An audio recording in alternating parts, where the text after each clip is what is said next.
Breaking news Telangana cabinet విస్తరణపై high command కసరత్తు చేస్తోంది. ఉగాదిలోపే క్యాబినెట్ విస్తరణపై తుది నిర్ణయం తీసుకోవాలని అధిష్టానం భావిస్తోంది. దీనిలో భాగంగానే తెలంగాణకు చెందిన పలువురు ముఖ్య నేతలు ఢిల్లీకి వెళ్లారు. అధిష్టానం నుంచి పిలుపు రావడంతో CM Revanth Reddy, deputy CM Mallu Bhatti Vikramarka, మంత్రి ఉత్తమ్ కుమార్ రెడ్డి, పీసీసీ చీఫ్ మహేష్ కుమార్ గౌడ్లు ఢిల్లీకి వెళ్లారు. ఢిల్లీలోని ఇందిరాభవన్లో ఏఐసీసీ జాతీయ అధ్యక్షుడు మల్లికార్జున ఖర్గే, రాహుల్ గాంధీ, కేసీ వేణుగోపాల్తో భేటీ అయ్యారు.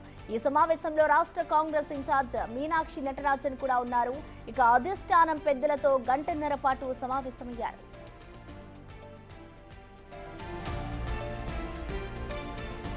తెలంగాణ కేబినెట్ విస్తరణతో పాటు కీలక అంశాలపై అధిష్టాన పెద్దలతో మాట్లాడామని టీపీసీసీ చీఫ్ మహేష్ కుమార్ అన్నారు. మంత్రి మండలి విస్తరణపై త్వరలోనే ప్రకటన ఉంటుందని చెప్పారాయన. దీంతో పాటు పీసీసీ కార్యవర్గం నామినేటెడ్ పదవులకు సంబంధించిన అంశాలపై కూడా చర్చించామని అన్నారు. అన్ని విషయాలపై రాష్ట్ర నాయకత్వం నుంచి అధిష్టానం సమగ్ర సమాచారం తీసుకుందని మహేష్ కుమార్ గౌడ్ చెప్పారు. ఇక త్వరలోనే అన్ని అంశాలు కొలిక్కి వస్తాయని ఆశించారాయన. అన్ని విషయాలపై త్వరలోనే అధిష్టానం నిర్ణయం తీసుకుంటుందన్నారు టీపీసీసీ చీఫ్. ఈరోజు గౌరవ ఏఐసీసీ అధ్యక్షులు మల్లికార్జున ఖర్గే గారు, మా ప్రియతమ నాయకులు రాహుల్ గాంధీ గారు, గౌరవ ప్రధాన కార్యదర్శి కేసీ వేణుగోపాల్ గారు తెలంగాణ విషయాల మీద చాలా సుదీర్ఘంగా మాతో అన్ని విషయాలు చర్చించినారు. దాంట్లో ముఖ్యమంత్రి గారు, ఉప ముఖ్యమంత్రి గారు, ఉత్తమ్ కుమార్ రెడ్డి గారుతో పాటు నేను, మా ఇన్ఛార్జ్ మీనాక్షి గారు కూడా పాల్గొనడం జరిగింది. చాలా విషయాలు రాష్ట్రానికి సంబంధించి, రాష్ట్రంలో జరుగుతున్నటువంటి అభివృద్ధి సంక్షేమ కార్యక్రమాల మీద కూడా వారు అన్ని విషయాలు ఆరాధించారు. ముఖ్యంగా హెల్త్, ఎడ్యుకేషన్ మీద వారు అన్ని విషయాలు అడిగి తెలుసుకున్నారు. ముఖ్యంగా రాహుల్ గాంధీ గారు ఇంటిగ్రేటెడ్ స్కూల్స్ యొక్క ఎస్టాబ్లిష్మెంట్ వల్ల ఎంతమంది ఎస్సీ, ఎస్టీ, ఓబీసీ, మైనారిటీ లాభం జరుగుతుంది, ఎన్ని లక్షల మందికి దాంట్లో ప్రవేశం వస్తుందనే విషయాలు కూడా చర్చించడం జరిగింది. వీటితో పాటు రాబోయే రోజుల్లో క్యాబినెట్ కూర్పు, పీసీసీ కార్యవర్గము, దాంతోపాటు వివిధ కార్పొరేషన్ చైర్మన్లు, బోర్డుల నియామకం కూడా అన్ని విషయాలు సుదీర్ఘంగా చర్చించుకోవడం జరిగింది. అన్ని విషయాలు లోతుగా వారు మా నుంచి సమాచారం తీసుకున్నారు. త్వరలో అన్ని విషయాలు కొలిక్కి వస్తాయని ఆశిస్తాము. తెలంగాణ కేబినెట్ లో ప్రస్తుతం 6 ఖాళీలు ఉన్నాయి. రెడ్లకు 2, బీసీలకు 2, ఎస్సీలకు 1, ఎస్టీలో లంబాడా వర్గానికి 1 ఇచ్చే ఛాన్స్ ఉంది. ఇక రెడ్లకు 1 ఇచ్చి మరొకటి మైనారిటీలకు ఇవ్వడం పైన చర్చ జరుగుతోంది. ఇటు మైనారిటీలకు కేబినెట్ లో చోటు కల్పిస్తే లంబాడా వర్గానికి డిప్యూటీ స్పీకర్ పదవి ఇచ్చే అవకాశం ఉంది. అసెంబ్లీ బడ్జెట్ సమావేశాలు ముగిశాక ఉగాది నాటికి మంత్రివర్గ విస్తరణ పూర్తయ్యే అవకాశాలున్నట్లు పార్టీ వర్గాలు పేర్కొంటున్నాయి.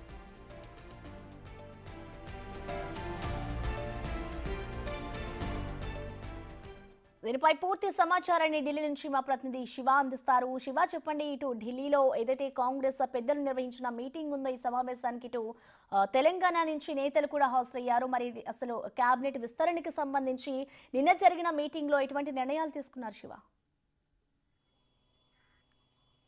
రైట్ ప్రసన్న, నిన్న ఇందిరాభవన్ లో ఢిల్లీ ఇందిరాభవన్ వేదికగా కాంగ్రెస్ అగ్రనేతలు రాహుల్ గాంధీ, మల్లికార్జున ఖర్గే, కేసీ వేణుగోపాల్ అధ్యక్షతన కీలక సమావేశం జరిగింది. ఈ సమావేశానికి తెలంగాణ సీఎం రేవంత్ రెడ్డి, ఉప ముఖ్యమంత్రి భట్టి విక్రమార్క, మంత్రి ఉత్తమ్ కుమార్ రెడ్డి, కాంగ్రెస్ పీసీసీ ప్రెసిడెంట్ మహేష్ కుమార్ గౌడ్, అలాగే తెలంగాణ కాంగ్రెస్ వ్యవహారాల ఇన్ఛార్జ్ మీనాక్షి నటరాజన్ వీరందరూ కూడా ఈ సమావేశంలో పాల్గొన్నారు. ఈ సమావేశంలో ప్రధానంగా రాజకీయ అంశాలు, రాజకీయంగా అంతర్గత వ్యవహారాల గురించి ప్రధానంగా చర్చించారు. దానితో పాటు గత కొంతకాలంగా పెండింగ్ లో ఉన్న మంత్రివర్గ విస్తరణ, ఏదైతే 6 పోర్ట్ఫోలియోలు ఏవైతే ఉన్నాయో, 6 శాఖలకు సంబంధించిన కీలకంగా మంత్రివర్గానికి సంబంధించి 6 శాఖలకు సంబంధించి ఎవరిని మంత్రివర్గంలోకి తీసుకోవాలనే అంశాలపై ప్రధానంగా చర్చించినట్టుగా తెలుస్తుంది. ఇప్పటికే ఆ పేర్లు కూడా ఫైనల్ చేశారు. అధికారికంగా అధిష్టానం ప్రకటించాల్సి ఉంది. దీనికి సంబంధించి సుదీర్ఘమైన కసరత్తు దాదాపు గంటన్నర పాటు ఇందిరాభవన్ లో సమావేశం జరిగింది. ఇటు మంత్రివర్గంతో పాటు 2వ విడత నామినేటెడ్ పోస్టులు భర్తీకి సంబంధించిన అంశం, మరోవైపు పీసీసీ కార్యవర్గానికి సంబంధించి కూడా ప్రధానంగా చర్చ జరిగినట్లుగా కూడా పీసీసీ ప్రెసిడెంట్ మహేష్ కుమార్ గౌడ్ తెలియజేశారు. మొత్తం అన్ని విషయాలను మా నుంచి అడిగి తెలుసుకుంది కాంగ్రెస్ అగ్రనాయకత్వం అంటూ కూడా మహేష్ కుమార్ గౌడ్ తెలిపారు. వీటితో పాటు రాష్ట్రంలో పాలనా వ్యవహారాలు ఏ విధంగా ఉన్నాయి అనే అంశాలపై ప్రధానంగా అడిగి రాహుల్ గాంధీ మల్లికార్జున ఖర్గే తెలుసుకున్నట్లుగా కూడా మహేష్ కుమార్ గౌడ్ తెలిపారు.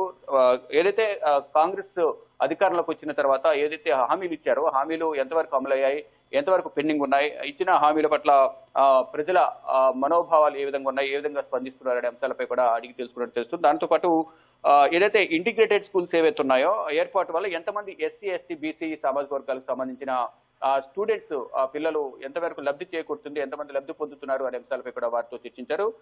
ఆరోగ్యం, విద్యా వ్యవహారాల గురించి కూడా ప్రధానంగా కాంగ్రెస్ నేతల గురించి రేవంత్ రెడ్డి టీం నుంచి అగ్రనాయకత్వం అడిగి తెలుసుకుంది. ఇక మరి ముఖ్యంగా ఈ మంత్రివర్గ విస్తరణ ఇంతకుముందు మీరు చెప్పినట్లుగా 6 శాఖలకు సంబంధించి 6 ఖాళీలు ఏవైతున్నాయి. దాంట్లో రెడ్డి సామాజిక వర్గానికి సంబంధించి కానీ ఎస్సీ ఎస్టీ బీసీ మైనారిటీ వర్గాలకు సంబంధించి అందరికీ సమన్యాయం చేయాలనే ఉద్దేశంతో కాంగ్రెస్ రాష్ట్ర నాయకత్వం అగ్రనాయకత్వం ఉంది. దానికి సంబంధించి కూడా గతంలో కూడా పార్టీలోకి జాయిన్ చేసుకున్న సందర్భంలో ఎవరినైతే పార్టీలోకి ఆహ్వానించే సందర్భంలో వారికి ముందుగానే ఒక హామీ ఇచ్చారు. ఆ పార్టీలోకి రండి, ఆ పార్టీ అధికారంలోకి వచ్చిన తర్వాత మీకు సముచిత స్థానం కల్పిస్తాం, మంత్రివర్గంలో తీసుకుంటామంటూ హామీ ఇచ్చారో అటువంటి వారికి కూడా ఇద్దరికి దాదాపు ఖరారైనట్టు తెస్తుంది. ఇటు రెడ్డి సామాజిక వర్గం, ఎస్సీ సామాజిక వర్గానికి సంబంధించిన ఇద్దరు సీనియర్ నేతలు కూడా మంత్రివర్గంలో చోటు కల్పించే అవకాశం కనిపిస్తుంది. ఇక మైనార్టీ నుంచి కూడా ఒకరికి అవకాశం ఇచ్చే ఛాన్సెస్ కనిపిస్తున్నాయి. ఇటు ఎస్టీ సామాజిక వర్గం నుంచి లంబాడి సామాజిక వర్గానికి కూడా మంత్రివర్గంలో చోటు కల్పించబోతున్నారు. ఇక మొత్తంగా చూసుకుంటే అంటే 6 శాఖలను ఫిల్ చేస్తారా, లేదా ముందుగా 4 శాఖలను ఫిల్ చేసి మరికొన్ని రోజులు వేచి చూసి ఆ 2 శాఖలను కూడా ఫిల్ చేస్తారనేది కూడా చూడాల్సింది. కొంత ప్రచారం అయితే జరుగుతుంది. 6 శాఖలకు సంబంధించి మంత్రివర్గ విస్తరణ ఉంటుంది. దానికి సంబంధించి అధిష్టానం చేతులనే తుది నిర్ణయం ఉంది. మేమంతా కూడా మా అభిప్రాయాలు సేకరించారు, ఒక లిస్ట్ ను కూడా ఫైనల్ చేశారు, అది అధిష్టానం ప్రకటిస్తున్నట్టు కూడా పిసిసి ప్రెసిడెంట్ అయితే చెప్పారు. అంటే ఉగాది నాటికి దీనికి సంబంధించి స్పష్టంగా అధికారిక ప్రకటన వచ్చే అవకాశం అయితే కనిపిస్తుంది. మరోవైపు కార్పొరేషన్ చైర్మన్ సంబంధించి కూడా అందరూ ఎంతో ఉత్కంఠగా ఎదురు చూస్తున్నారు. దానికి సంబంధించి కూడా ప్రకటన ఉండబోతోంది. ఇక పిసిసి కార్యవర్గానికి సంబంధించి కూడా ఇటు డిస్ట్రిక్ట్ ప్రెసిడెంట్స్ అలాగే పిసిసి కార్యవర్గం రెండు కూడా ఒకసారి ప్రకటిస్తారు, లేకపోతే విడివిడిగా ప్రకటిస్తారనేది కూడా చూడాల్సి ఉంది. కానీ మొత్తంగా చూసుకుంటే మంత్రివర్గం కానీ 2వ విడత కార్పొరేషన్ సంబంధించి నామినేటెడ్ పోస్టులు కానీ పిసిసి కార్యవర్గ కూర్పు కానీ వీటన్నిటిపై కూడా సమగ్రమైన అందరి మధ్య చర్చ జరిగింది. సుదీర్ఘంగా చర్చ జరిగిన నేపథ్యంలో అన్ని విషయాలను కూలంకషంగా అడిగి తెలుసుకున్నారు, మా అభిప్రాయాలను తెలుసుకున్నారు. వారు కూడా కొన్ని సూచనలు ఇచ్చారు. పార్టీని ఇంకా మరింత బలోపేతం చేయడానికి ఎటువంటి వ్యూహాలతో ముందుకు వెళ్లాలనే అంశాలపై కూడా వారు చర్చించారు. మరోవైపు ఇటీవల ఏదైతే అసెంబ్లీలో 42% బీసీ రిజర్వేషన్ సంబంధించి ఏదైతే ఆమోదం పొందిందో అసెంబ్లీలో దాని ప్రధాని నరేంద్ర మోడీని కలిసిన సందర్భంలో ఏ విధంగా మాట్లాడాలి అంశంపై కూడా రాహుల్ గాంధీ అలాగే ఖర్గేతో కూడా రేవంత్ రెడ్డి టీం మాట్లాడినట్టుగా తెలుస్తోంది. త్వరలోనే ప్రధాని నరేంద్ర మోడీ అపాయింట్మెంట్ తీసుకుని ఆయన కూడా ఈ బీసీ రిజర్వేషన్ సంబంధించి చర్చించబోతున్నారు. ఇక కులగణన, ఎస్సీ వర్గీకరణ సంబంధించి కూడా ప్రధానంగా ఈ సమావేశంలో చర్చ జరిగింది. చూడాలి మరి ఏం జరగబోతుంది. ఉగాది నాటికి మంత్రివర్గ విస్తరణ కానీ పిసిసి కార్యవర్గం, మరోవైపు కార్పొరేషన్ చైర్మన్ వీటన్నిటికి సంబంధించి అధికారిక ప్రకటన ఉంటుందా లేదనేది కూడా వేచి చూడాల్సింది. కానీ అందరూ కూడా మంత్రివర్గానికి సంబంధించి ఉత్కంఠగా ఎదురు చూస్తూ ఉన్నారు. రెడ్డి సామాజిక వర్గం నుంచి గట్టి పోటీ ఉంది, ఇటు ఎస్టీ సామాజిక వర్గం నుంచి మరింత ఎక్కువ ఉంది.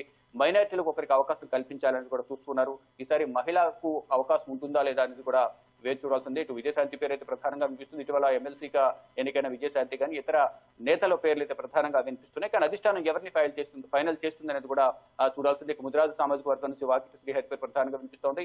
ఇటు రెడ్డి సామాజిక వర్గంలో కూడా అగ్రనేతల పేర్లు కోమటిరెడ్డి రాజగోపాల్ రెడ్డి, సుదర్శన్ రెడ్డి, మల్రెడ్డి రంగారెడ్డి పేర్లు వినిపిస్తున్నాయి. ఇటు రంబాటి సామాజిక వర్గం నుంచి రామచంద్ర నాయక్, బాలు నాయక్, మరికొంతమంది సీనియర్ల పేర్లు వినిపిస్తూ ఉన్నాయి. చూడాలి మరి ఏం జరగబోతుంది. అధిష్టానం మధ్యలో ఎవరికి పట్టం కట్టబోతున్నారు, ఎవరిని ఫైనల్ చేయబోతున్నారు, అధికారిక ప్రకటన ఎప్పుడు వస్తుందని కూడా అందరూ ఉత్కంఠ ఎదురు చూస్తున్నారు. ఫైనల్ గా ఉగాది నాటికి దీనికి సంబంధించి ఒక ప్రకటన వచ్చే అవకాశం అయితే కనిపిస్తోంది. ప్రసన్న. Thank you Shiva.